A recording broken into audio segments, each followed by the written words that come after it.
લોકમત ન્યૂઝમાં આપનું સ્વાગત છે।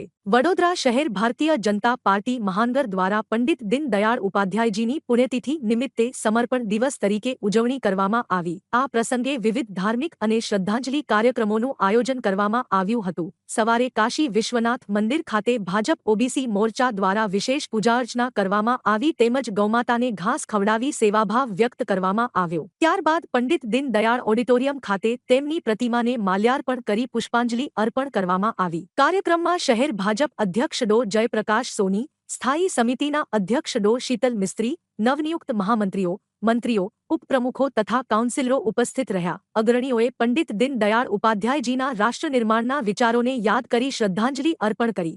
વિશ્વની સૌથી મોટી પાર્ટી ભારતીય જનતા પાર્ટી, જેના મૂળમાં ભારતીય જનસંઘ, જેના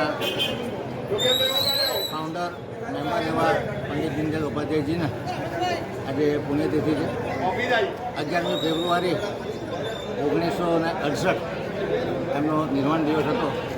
રહસ્યમય સંજોગોમાં મુગલ સરાય પાસે એમની બોડી મળી હતી અને લૂંટારૂએ કદાચ કોઈ ખાવતના ભાગરૂપે એમની હત્યા થઈ હતી। પંડિત દીનદયાળ ઉપાધ્યાયજી લખીમપુરના સહ પ્રાંત પ્રચારક તરીકે કામ કર્યું। ત્યારબાદ પ્રાંત પ્રચારક બન્યા। કન્ટિન્યુઅસ 15 વર્ષ સુધી ભારતીય જનતા મહામંત્રી અને પદ પ્રમુખ પણ બન્યા। એમની જે વિચારધારા હતી એકાત્મ માનવ દર્શન, કે જેમાં વયષ્ટિ, સૃષ્ટિ, સમષ્ટિ અને પરમેષ્ટિમાં એકરૂપતા છે અને કુદરતની સાથે અનુરૂપ બની અને કેવી રીતે જીવન જીવી શકાય। મહાત્મા ગાંધીજીના અંત્યોદય અને સર્વોદયના વિચારને જેમણે પોતાના એકાત્મ માનવ દર્શનમાં વણી લીધા। આજે એકાત્મ માનવ દર્શનના વિઝનના આધારે ભારતીય જનતા પાર્ટીની સરકારો કામ કરી રહી છે અને ભારતના આર્થિક, સામાજિક, રાજકીય પટલ પર આપણે આમૂલ પરિવર્તન જોઈ રહ્યા છે। એમના આપેલા સિદ્ધાંતોના આધારે આજે માનનીય વડાપ્રધાન શ્રી નરેન્દ્ર મોદીજી જે અંત્યોદયનું કામ કરી રહ્યા છે, ખાસ કરીને ગરીબોના ઉત્કર્ષ માટે, છેવાડાના માનવીઓ માટે જે યોજનાઓ અમલમાં મૂકવામાં આવી છે, ખાસ કરીને આયુષ્માન હોય, પ્રધાનમંત્રી આવાસ યોજના હોય, ઉજ્જવલા યોજના હોય, શ્રમ કૌશલ યોજના હોય, આ તમામ યોજનાઓ ભારતને અનુરૂપ અને ભારતમાં આવનારા તમામ ગરીબો માટે મૂકવામાં આવી છે। આજે કહેતા આનંદ થાય કે ભારતીય જનતા પાર્ટીની સરકારોમાં 25 કરોડ કરતાં વધુ લોકો ગરીબી રેખાથી ઉપર આવી શક્યા છે।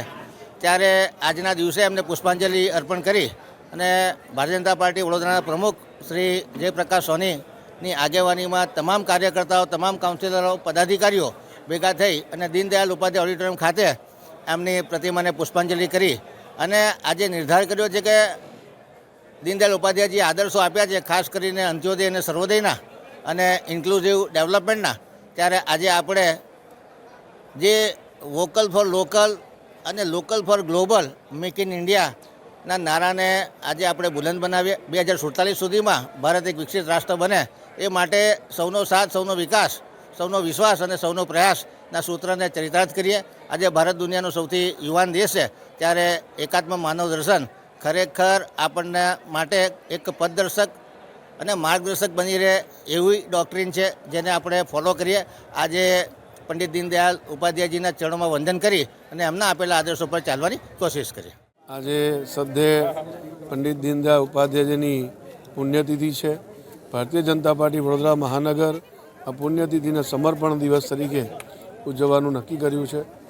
આજે સવારે કાશી વિશ્વનાથ મહાદેવ મંદિર ખાતે ઓબીસી મોરચા દ્વારા પૂજા અર્ચના કરીને ગૌમાતાને ઘાસ ખવડાવવાનો પુણ્યનું કામની શરૂઆત કરી। ત્યારબાદ અહીંયા દીનદયાળ ઓડિટોરિયમ ખાતે પંડિત દીનદયાળ ઉપાધ્યાયજીની પ્રતિમાને માલ્યાર્પણ કરવાનો કાર્યક્રમ અને સાંજે મહાનગર કાર્યાલય ખાતે પંડિત દીનદયાળજીના જીવન પર વક્તવ્ય, આવા અનેક પ્રકારના કાર્યક્રમોનું આયોજન કર્યું છે। પંડિત દીનદયાળજીનું જે ચિંતન હતું, એકાત્મ માનવ દર્શન અને અંત્યોદય, આ બંને ચિંતન એ માનવ જીવનને ઉચ્ચ મૂલ્યોથી આગળ વધારવા માટેનું હતું, માનવ જીવન માટે આદર્શ હતું। આપણે એમના મૂલ્યોને, એમના ચિંતનને ગ્રહણ કરીને માનવ જીવનને આપણે સારામાં સારું એમની સેવાનું કામ કરીએ એ જ સૌની પાસેથી અપેક્ષા છે. પંડિત દીનદયાળજીના જીવનનો સૌથી મોટો સંદેશ માનવ જીવનના ઉત્થાનનો છે, એ આપણે સૌ ગ્રહણ કરીને આગળ વધીએ એ જ સંદેશા સાથે વિરમું છું. ધન્યવાદ.